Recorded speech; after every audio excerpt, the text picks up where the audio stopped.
Қараңыздар, бүгін примерно 200 шақты машина дейді да. 200 шақты машина таңғайдың примерно ойнайды. Кеш басталады аукцион екен. Мына жерде бірінші лот, рекламный лоттар ғой мынау. Бірінші лот всегда Green Line мен жанады. Green Line деген білесіздер, ана жерде мына жерде экранды көрсетіп тұрады. Жасыл жанып тұрады. Басталып тұрған бағасы қазір 500 мың теңге болатын болса, дәл осы Optima жасыл жанып тұрады. 2018 мынау. Полный комплектация. 2018 жылы Kia Optima 2.4 объеммен 98 мың ғана миль жүрілген. Машинаның ал жақтарының бәрі тап-таза. Полный панорама, бірінші лот. Так что қолдан жібере алмаңыздар. Бұны примерно сол 1,5 миллион, ешкім таласпаса, сол 1,5 миллионға айтып ойнап ұтып алсаңыздар болатындай.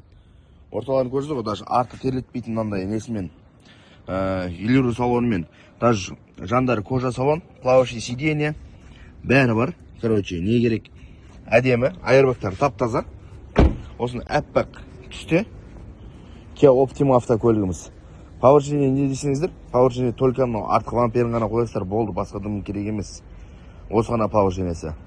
Артқы бір несі вампері, бұның примерно бір 50 мың теңге тұратын жер. Болмаса 30 мың теңге. Бұл жақта 20-30 мың теңге тұрады почти. Примерно енді. Мен өзім ойымша, енді міне. Нәрде?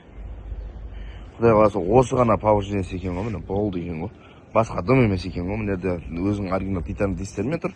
Еще на оригинал есіктері ғой. Мынаны қараңыздаршы. Оригинал есіктерді осындай болады, көрсіздер ғой. Міне. Оригинал есіктермен.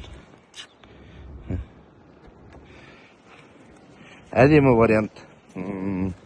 Әдемі машина. Кімге қызық? Хабарласа берсеңіздер болады. Бірінші лот, қолдан жібере алмаңыздар. Көптен бері ұтпадық қой бұндай вариант.